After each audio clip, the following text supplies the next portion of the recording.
Hello students, welcome.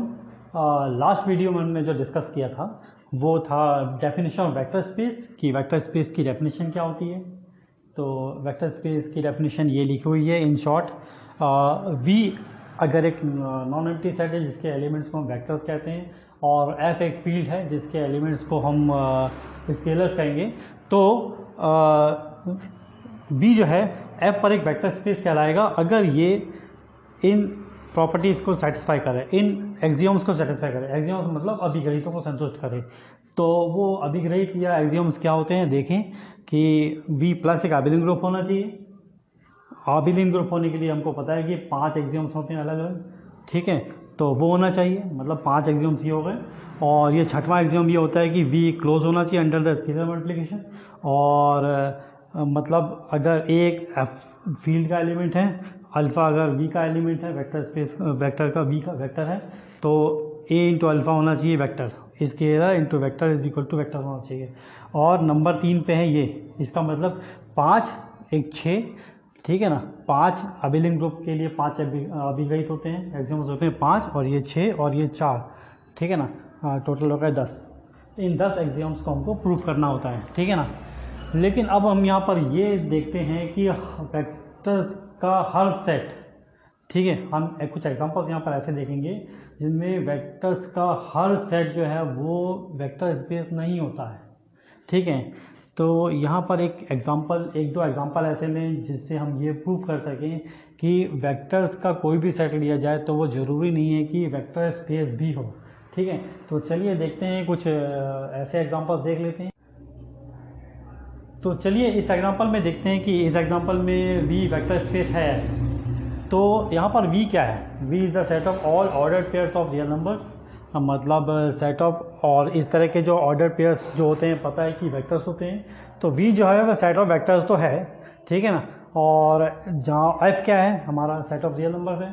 तो जो हमारा फील्ड दे रखा हुआ है वो है सेट ऑफ रियल नंबर्स, ठीक है। तो हमको यहाँ पर ये पता करना है कि V एक वेक्टर स्पेस है या नहीं, जबकि इन क्या किया हुआ है, एडिशन ऑफ वेक्टर्स की डेफिनेशन ये दी हुई है कि x y plus x one y one is equal to x plus x one y plus y one.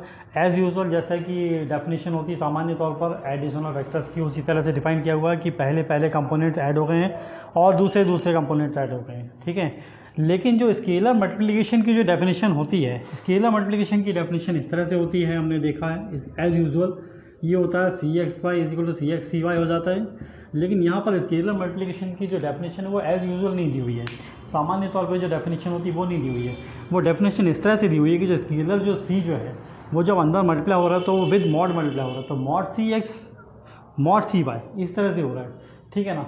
तो हम यहाँ पर ये देखेंगे कि V जो है वो वेक्टर स्पेस है या नहीं इन ऑपरेशंस के अंडर, ठीक है ना। तो चलिए देखते हैं। तो सबसे पहले हम बात करते हैं कि जो वेक्टर स्पेस की जो डेफिनेशन थी उसमें ये 3 पार्ट्स थे, ठीक है। चलिए पहले पार्ट की बात करते हैं कि V प्लस एक आबिलिन ग्रुप है या नहीं। तो जहाँ प्लस हमारा एडिशन ऑफ वेक्टर्स होता है, ठीक है ना। तो क्योंकि एडिशन ऑफ वेक्टर्स की जो डेफिनेशन है वो एज यूजुअल दी हुई है, जैसे कि वेक्टर्स के एडिशन की डेफिनेशन होती है वैसे ही दी हुई है, इसीलिए V प्लस एक आबिलिन ग्रुप है या नहीं ये चेक करने की ज़रूरत नहीं पड़ेगी आपको, ठीक है। तो अब नंबर 2 की बात करते हैं। पार्ट 2 जो है वो ये है कि V is closed under the scalar multiplication. तो चलिए देखते हैं। C हमारा क्या है, स्केलर है, एक्स वाई वेक्टर है, ऑर्डर्ड पेयर, रिजल्टेंट जो मिल रहा है स्केलर इंटू मल्टीप्लिकेशन बराबर हमको, sorry scalar into vector is equal to हमको जो मिल रहा है वेक्टर ही मिल रहा है, एक ऑर्डर्ड पेयर ही मिल रहा है। इसका मतलब क्या हुआ कि जो V जो है वो क्लोज्ड है अंडर स्केलर मल्टीप्लिकेशन, ठीक है। तो अब नंबर 3 पार्ट की बात करते हैं। नंबर 3 पार्ट 4 पार्ट्स में डिवाइडेड है, ठीक है। इसमें 4 एक्सियोम्स हैं। तो चलिए पहले एक्सियोम की बात करते हैं कि a alpha plus beta is equal to a alpha plus a beta है या नहीं। तो यहाँ पर ए की जगह पर लिखा हुआ है सी, तो हम यहाँ पर अकॉर्डिंग टू दैट हम ए बी की जगह पर C1 C2 ले लेंगे। तो चलिए मैं देखता हूँ क्या है। तो सबसे पहले ये देखते हैं। तो अल्फ़ा मैं ले लेता हूँ एक्स वाई, बीटा ले लेता हूँ x1 y1। तो alpha plus beta according to the definition क्या हो जाएगा, x plus x1 y plus y1, clear. Now अब सी अल्फा प्लस बीटा इसकी बात करें। C alpha plus beta, c alpha plus c beta आना चाहिए, देखते हैं होता है कि नहीं। तो सी अल्फा प्लस बीटा ये हो जाएगा सी अल्फा प्लस बीटा मतलब x plus x one y plus y one. Clear. अब जो सी स्केलर जो है जैसी डेफिनेशन दी हुई है उसके अकॉर्डिंग मल्टीप्लाई हो रहा है, तो क्या हो रहा है, अंदर मल्टीप्लाई होने पर वो मॉड में हो जा रहा है। तो ये हो जाएगा mod c x plus x one mod c y plus y one. Clear. अब ये स्केलर मल्टीप्लिकेशन यहाँ पर किस तरह से हो जाएगा, mod c x plus mod c x one. Clear. इसी तरह यहाँ पर mod c y plus mod c y one. ठीक है, क्योंकि सी जो है वो एक रियल नंबर है, एक्स और एक्स वन भी रियल नंबर्स हैं, तो यहाँ रियल नंबर के ऊपर डिस्ट्रीब्यूटिव लॉ लगता है, डिस्ट्रीब्यूटिव प्रॉपर्टी लगती है, तो उसके according mod c x plus mod c x one हो जाएगा। इसी तरह से mod c y plus mod c y one हो जाएगा। ठीक है, तो यहाँ पर ये हो जाएगा।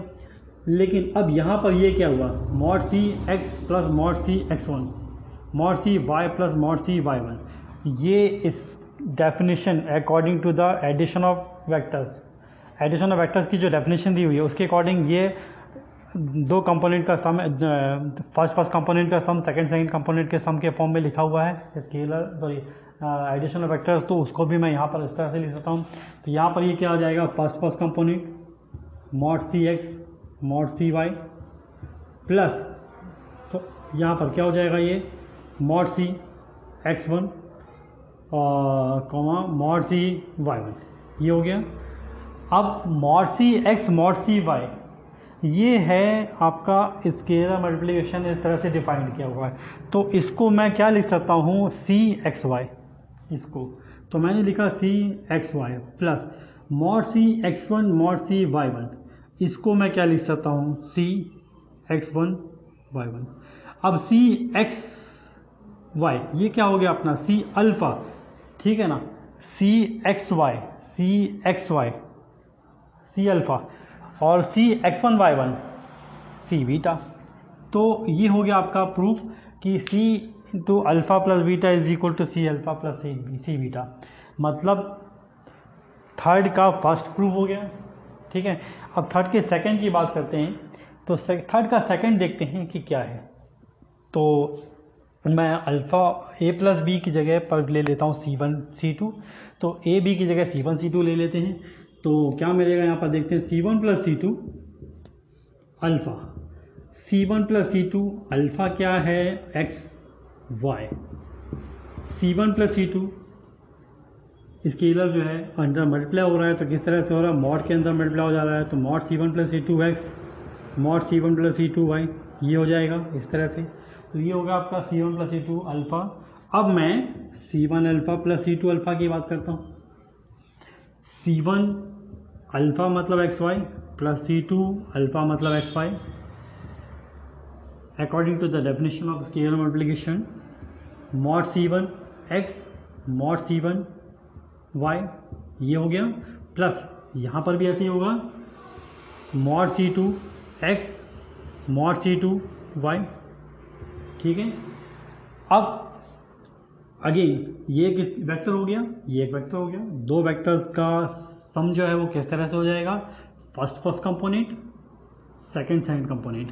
तो यहाँ पर आएगा फर्स्ट कंपोनेंट मतलब mod c one x plus mod c two x mod c one y plus mod c two y. ठीक, अब ये क्या हुआ, mod c one x plus mod c one x mod c one y plus mod c two y, इन दोनों में से मैंने एक्स कॉमन निकाल लिया, क्या होगा, mod c one plus mod c two x, इन दोनों में से वाई कॉमन निकाल लिया, mod c one plus mod c two y. ठीक है, अब ज़रा कंपेयर करते हैं c one plus c two alpha और c one alpha plus c two alpha को। ठीक है, तो c one plus c two alpha में हमको दिखाई दे रहा है कि c one plus c two alpha था ये mod c one plus c two x mod c one plus c two y. C one alpha plus c two alpha में दिख रहा है mod c one plus mod c two x mod c one plus mod c two Y.